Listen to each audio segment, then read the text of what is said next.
Well, hi everybody. This is Michael from BetterTOEFLScores.com, and I have a student here. I want you guys to meet at YouTube. I have Paula, and Paula. Let me see if I can show you guys who Paula is for a minute here. Give me a quick second. So I met Paula about maybe a little less than a month ago, and let me share her TOEFL score with you guys so you can see what she did. So she took the TOEFL on May 1st. I met her a few weeks before that. Her reading on the test that she took on May 1st is 28 points. Her listening is 29. Her speaking is 28. Her writing is 30. You heard that right. 30. Now her total here is 115. Now, let's take a look at our MyBest scores. And how many times have you taken the TOEFL test, Paula? Do you know? Twice, one on the 10th of April and one of May 1st. That's it, two times. My goodness, only twice. Are you guys hearing this? Twice. So, out of two exams, we put together her best scores. We got 119 out of 120. So, what does that mean? That means 30 reading. We got 29 listening. We got 30 speaking, and we got 30 writing. My goodness. And there it is. Believe it or not, that is Paula's test score results. And the reason I'm doing the video here is I really believe that many international students, you guys can learn from her background. So during this video, I'm going to first talk to Paula about her background so we can understand what type of English practice she has been doing. I'm guessing probably for more than 10 years. We can learn about her, about how she got her English skills the way she did. And then we're going to talk to her about the different sections of the test. Paula is going to offer you guys some tips. She's only taken the test twice and she got 119 combined with those two tests. So you guys pay attention, maybe get some note paper, get some popcorn, get ready, and here we go. So Paula, can you tell us first of all about your language background? Yeah, so my native language is Portuguese, Brazilian Portuguese. And I have been, I think, since 8 or 9 years old, I was always doing English classes. So, like separate classes from school, twice a week, I would say. And I did this for over 10 years until I Okay. finished the English course. Okay. I think at that stage, I was quite, let's say, comfortable with English, but I didn't have a lot of practice outside my classes. Okay. And I it's had been, a quick question. So yeah. with those particular classes that you were taking, what was the emphasis in there? Did you focus on grammar, speaking, listening, reading? What did you do in those classes? They were classes to like language classes for children. Okay. So all grammar, speaking, listening, so all of the skills. So this kind of, I would say, English schools that you usually have in different, in places that are non, that English is not an official language. Okay. So it Okay. would be all of these skills together. Would you describe do you look at the program as being a communicative program where they focus a lot on the speaking, or did you do a lot of writing or grammar translation type learning? Do you remember? So it was, I think, firstly, communication, verbal communication. So there was a lot of one-to-one practice or group Okay. practices with speaking, but there was Okay. also homework with writing and also, translating some things. As far as I remember, everything was in English from scratch. So there wasn't, I wouldn't say I started looking at like the textbooks would not be in Mhm. Portuguese. It would Okay. all be in English, from the beginning. Okay, tell me about your parents. Believe it or not, this can make a big impact on how well you do on tests. Describe your parents' professional, educational backgrounds and whether or not they used English in the house with you when you're growing up. So my dad is a mechanical engineer, so Okay. he designs elevators, and my mom is a nurse, but she's more in the academic field, so more with anthropology, anthropology related and elderly. We didn't use that much English in at our home, but I have to say my grandpa, who was the person who actually pushed me to do these classes and was who was the person who kept me doing these Okay. classes until I Okay. graduated. Then with him, I had more interactions in English, and he was really, let's say, a fan, and he kind of recognized that it was important to have Hmm. English as a second language, to master English as a second language. Wow. Okay. And your parents, were they educated in Brazil or did they get an education outside of your country? In Brazil. Okay. So they were pretty much, so they didn't speak much English at all to you when you're growing up, correct? No, I would say both of them could comprehend. They can comprehend reading, so, but they do not communicate much in English. Okay. Did you do any type of what I call, how do you explain these things? Where you go to another country for maybe 3 months or 4 months, these student exchange programs. Exchange programs. No, people always ask me this because Yes. my accent is quite neutral. It doesn't seem like a Mm-hmm. Brazilian accent, Mm-hmm. but Mm-hmm. it wasn't really from any exchange program. So only later, now that I live in the Netherlands for the past 4 years, then I really, practice more in day-to-day life because I it's a got it. really Okay. English All place. right. Good. Okay, so now let's get into approximately, you had exposure to English growing up, right, in your classes, and then from what you just said, you moved to the Netherlands about 4 years ago, correct? Yeah, that's correct. Now, when you're over there, what language were you speaking? So I am in the Netherlands right now. So Mm-hmm. I'm staying here, and it's mostly English because my Dutch skills are quite limited. So I've been working in English for the past 4 years. So Mm-hmm. the official language in the corporation was English, Okay. and also there's a lot of international people here. So also with my friends, mostly I communicate in English here. Oh, because you got multi-language type environment. So the common language in your job is more English, so they communicate that way. Okay, so this is important. So for the last 4 years, you've had an enormous exposure to the English language. Is that fair to say? Yes, for sure. And the Okay. Netherlands is also, I think it's the country with the highest level of English speaking people from places that don't have English as an official language. So Hmm. also, if you go to the supermarket or any day-to-day interactions, people will immediately switch to English when they see that your Dutch is not that good. And I've had several students from the Netherlands who have taken the TOEFL test, and everybody is over 100, right? They're Yeah. all really high now. Not as high as you. They're high, but not I'm not 119 high, but I'm saying between 100 and 110, that kind of a thing. Okay, so we know where we are right now. So approximately how long did you spend actually with the TOEFL exam, getting used to the test, the reading, the listening, speaking, writing? How much time did you spend learning the strategies and the structure of the exam, would you say? So I would say for the first two parts, so for the reading and the listening, I didn't spend much time because when I decided to take the test at the beginning of the year, I Hmm. did one or two practices and I scored really high. So I could see that I was already at the level that I needed to be for that. Okay. And then I would say I spent about a month practicing or a bit less for the speaking and the writing, and mostly because of the timing. I would say doesn't the tasks are not that didn't seem that difficult to me, but to Okay. complete them within the time frame, then it added a lot of pressure, and then I see, okay, no, I really need to enhance this once.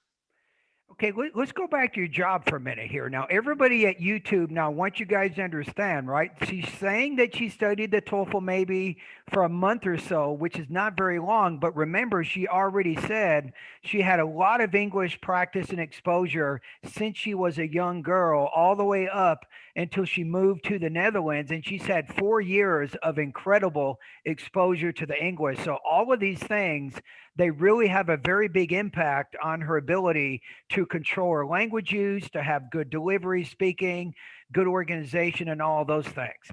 Okay, now in your job, again, Paula, so did you have a lot of reading, speaking, writing, listening practice in that job?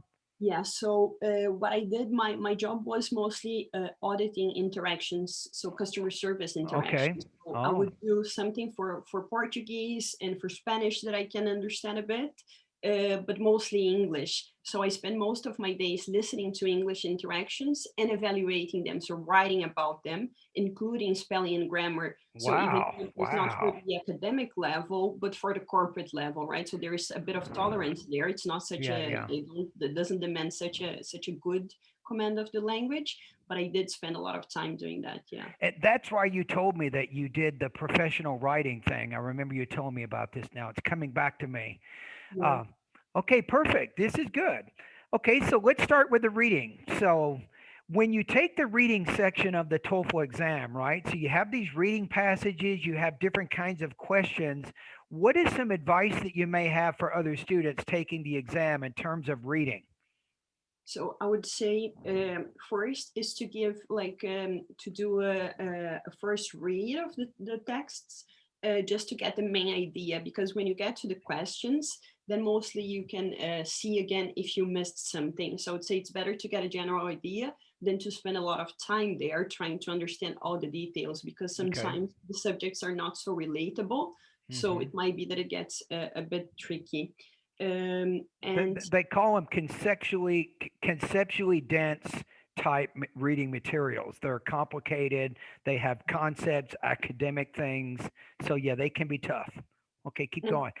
and I think even a bit of enjoying it. So when I was reading the passages, I was always trying to see, oh, this is really interesting. So it's something that I didn't know. So trying Mm, to kind of to connect with the information, because then I okay. think it's also easier to remember later on. So not looking at it as something, okay, I must do this and I must understand this, but more like, okay, yeah, cool, something about, there's so many different subjects that you can read about in these passages. So I always try to look at it as something also kind of pleasurable, interesting. Then I Hmm. think it's easier to remember later on. I like that. I always tell my students, remember the PACE. PACE, PACE, positive attitude changes everything.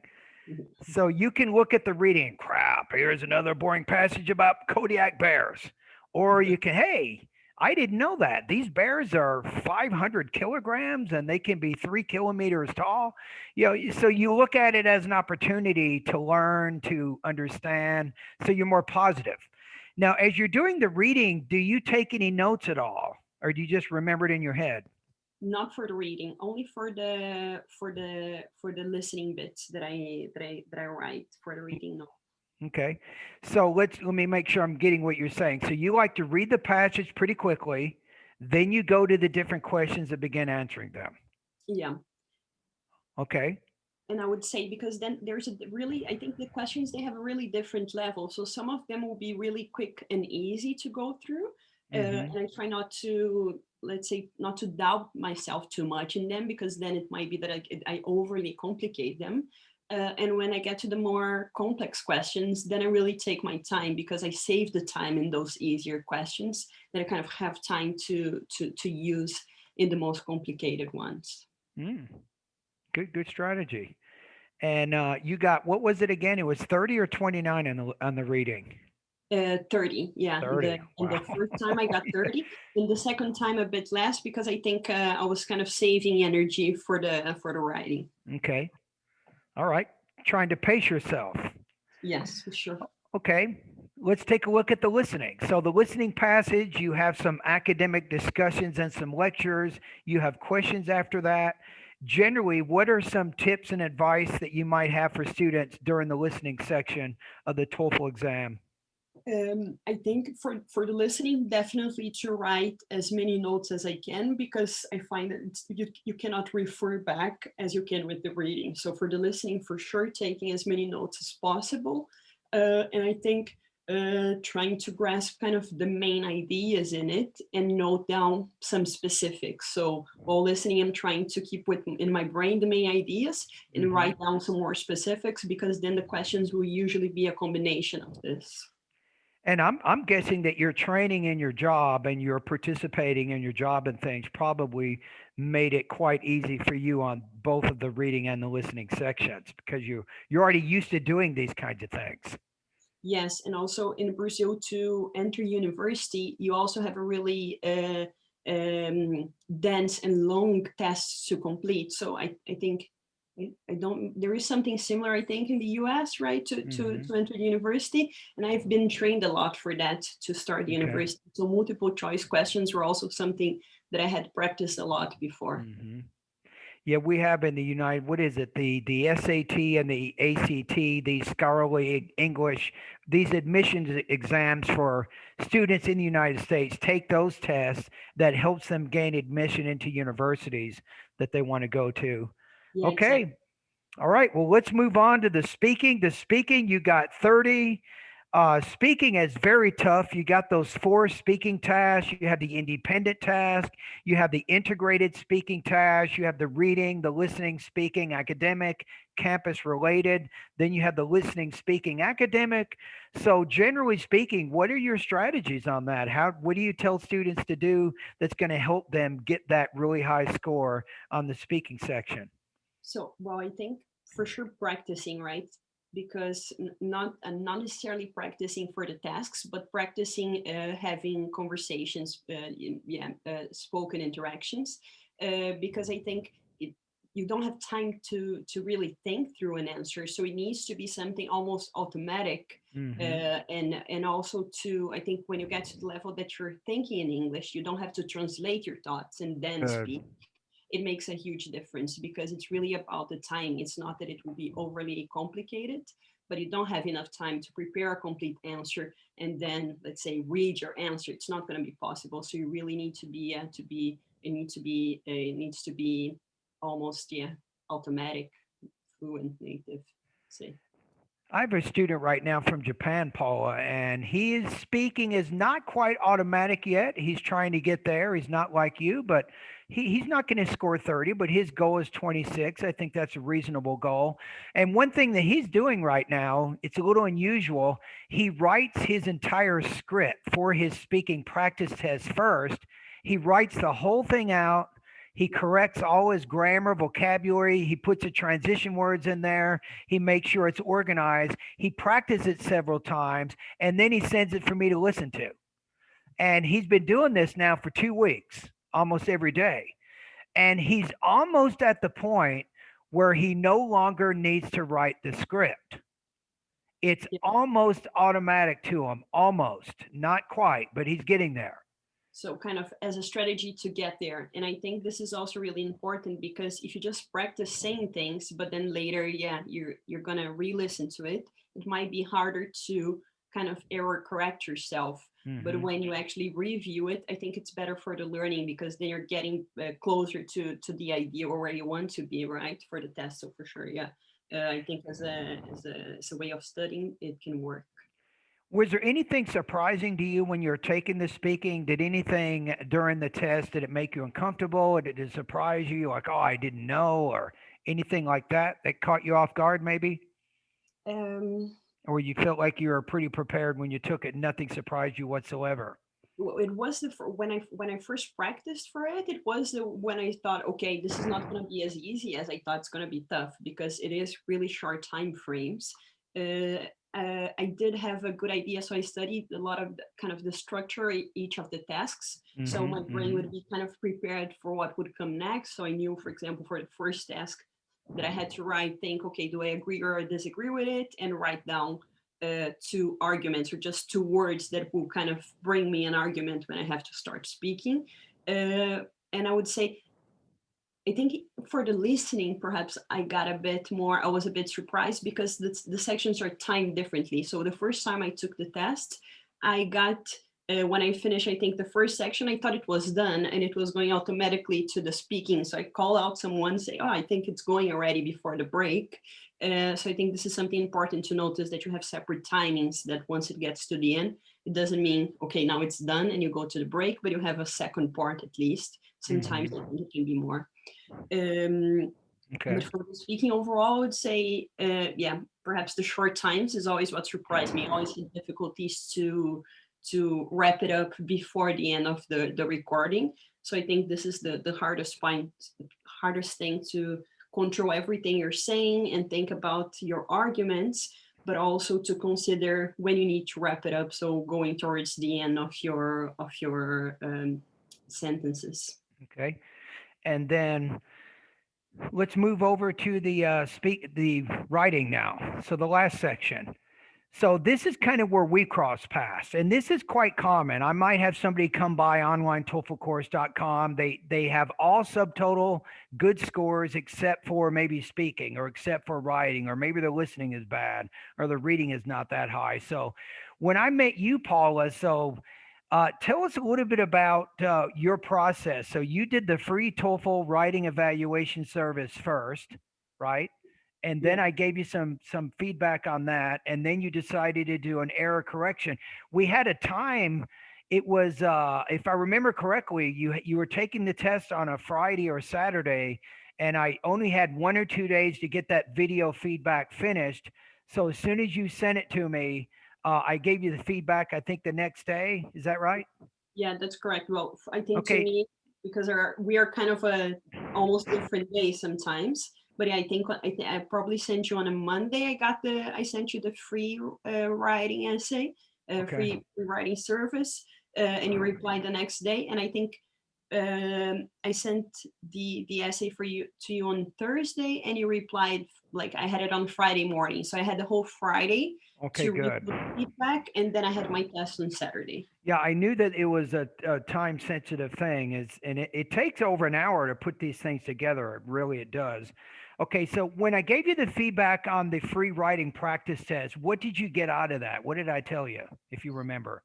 So I think for me, what was the most important thing was that you gave me kind of from everything that you saw, from all the corrections you made, Hmm. you steered me to study some things. So, for example, you told me about subject verb agreement, that it Okay, was more okay, kind of a style choice. So this was an easy fix for me. I just had to switch it back to formal. But then you gave me some tips about specific punctuation issues that I should look at, and that okay, was, I think, I spent most of my day studying that because I think it's the most yeah, perhaps the thing that I had less knowledge about. okay, So I thought, okay, yeah, this will really make a difference. And I would say even when I send you the first essay, I was already, before you replied, I was already looking at some videos you recorded before, and I could understand some strategies there. So kind of on how to structure your essay, and a few of the strategies that you shared with other students, I already tried to put it in practice into my writing tasks even before having the personalized error correction. okay. Wow. And then you said your initial, you had scored previously 23 on the writing section. Is that right? Yeah, that's correct. And then so you took the TOEFL again and you got 7 points higher. So most of the changes you made, would you say they were mostly grammatical changes or were they organizational and grammar changes that you made? Both, definitely both. Okay. Organizational as well, yeah. Sometimes students they may create a little bit more focused thesis, for example, or they might more clearly frame the topic sentences. Or sometimes I'll give advice to students. I'll say something like, within the body paragraph, instead of giving two or three different examples, focus on one and really try to develop that one point in, say, 100 words or so. That shows some depth and complexity of thought. So, what was your strategy when you got the 30 on the writing section? Can you explain a little bit how you structured your writing for both the independent and integrated writing tasks? So I would say, and this is something that you're saying, okay, what was the from the error correction things that I got from what you said was a bit of for the introduction. So you gave me some tips, I think even in the free one, don't remember which one, but you told me a bit about the structure of the introduction. So to go from a broader topic and to already introduce your arguments there. And then Okay. there was something really interesting that you shared was about repetition of words, because I was Okay. trying to avoid like at all costs. So always to Mhm. find synonyms and never repeat a word. And So you showed let me me how. clarify this for the audience. So she's talking about repetition as a cohesive device, as a way of linking different paragraphs together. Sometimes we can repeat key ideas, we can rephrase key terms, we can use transition words, we can use determiners and pronouns, and sometimes even parallelism as a way to connect information together. So your strategy was you repeated some of the key terms from the thesis? Yeah, so this is something that you showed me because I think my when I sent you my essay, sometimes it was not really the body paragraphs. They were Okay. not fully kind of connected, or you wouldn't make the full picture with what I was saying in the Okay. introduction. Got it. So All a right. bit of in the introduction of that paragraph, use this exactly the strategy as you were saying. Okay, to repeat a few words or with synonyms, and then also wrap up the paragraph with that, and then this kind of links all the arguments or examples that I was using in the middle. So that was really a strategy that I thought made a huge difference between the two times I took the test. Yeah, usually just changing grammatical problems doesn't get you to 30. You have to do some other things. And even your sentence style, I always tell students because the TOEFL has what's called E-Rater, which is an artificial intelligence scoring engine. I had somebody the other day, they did a writing practice test. The average sentence length was between 10 and 15 words. Really short. Yeah. That's a disaster. It's like driving on a road and putting a stop sign every 100 meters. And the problem with really short sentences, it hurts. It makes it difficult for the reader to understand the ideas because there's so many starts and stops to all the sentences in the different paragraphs. So longer sentences, readers, we can read faster Yeah. through the paragraphs and typically will have better comprehension that way. Yeah, and this And is something I worked on as well because I think you also showed me a bit of, yeah, I think perhaps from the first essay that you mentioned, okay, try to get it a bit longer. okay. I worked on that. Also, reading this classic, The Origin of Species, uh, Okay. Darwin is really good in composing really long sentences that you can understand easily. So it's kind of, it was my leisure reading, but when I would read it, I could also Your skip leisure ahead reading. in lessons. You are a genius. That's funny how she says my leisure reading. Most international students couldn't get past page 5 of that book. Be honest with you. But that's also something I think you always see these tips of people saying, well, expose yourself to English when you're doing the Hmm. TOEFL test as much as possible. But if you're exposing yourself to basic English, it's not going to really make an impact. I think you really have to go, Hmm. it's not just about watching movies or listening to music. It needs to be something that it's closer to the academic level, because otherwise you're going to get, yeah, you're going to be able to communicate in English, but not enough for the TOEFL, yeah, Hmm. for the with You pressure. have kind of basic English proficiency, but not academic advanced English language proficiency is what she's saying is and the one thing too is you'd be surprised how many students they'll take the TOEFL exam, but they haven't really taken any practice tests. They haven't recorded their voice at all. They haven't done any writing practice, and it's a 3 hour test. It's like running a marathon. It's really you stressful. you Yeah. have to be able to think in the new language. What Paula is saying is as she's been reading these complicated books and she's communicating with her coworkers and using the language, that made it easier for her to concentrate in English for 3 hours when she took the TOEFL exam. And I think this is a really challenging part of the exam, that even if you know English, if you cannot focus for those 3 hours, and I think perhaps a bit of what happened to me, that I went kind of on a sprinter for the first time. So really focused and was super concentrated in the first part. When I got to the writing, I was already exhausted. So you also need to be able to kind of, yeah, to pace yourself, to have enough energy for the, I think the most demanding tasks are, at least to me, the last one. So you still need to have some energy to spend there. That's kind of like, they say when you're running a marathon, a 42-kilometer marathon, the hardest part of it is the last 10K. It's anybody can run 30K or 32K in a marathon. Anybody can do that. It's the last 10K of the marathon. They say that's the last half of the marathon because that's the hardest part. So you have a good point is if you've done the reading and the listening and the speaking, you're getting kind of tired. You've done a lot of thinking and practice, but then you get to the writing and you have those two writing tasks. One of them is a reading, listening, writing, kind of a very advanced, and then you have the independent task. So she's saying it's good to save some energy so when you get to that last section of the test, you don't totally, your brain doesn't shut down and you can finish with a strong performance. Yeah, for sure, yeah. Wow. All right, Paula. Well, I guess this is it. Thank you very much for your insights, for sharing your success. I hope everyone at YouTube, I hope you guys got some great ideas on some things that can help you so you can improve first your English proficiency first, and then hopefully you got some good tips on what to do when you take the TOEFL exam in the reading, listening, speaking, and the writing areas. Now, if anybody at YouTube, if you guys have some anything you want to share, put them in the comments below. Maybe you've also gotten over 110 or 115, or maybe you got 120.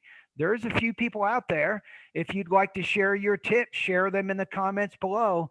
And thank you, everybody, for watching this video. And thank you, Paula, and congratulations again on your success. It was a pleasure to be able to read. I knew when I saw your writing the first time in the error correction that you were going to score high. I could tell by the language use, the vocabulary, your general control over the language told me that you could get a high score. You made a few minor changes, and that's exactly what you did. So, congratulations. Thank you.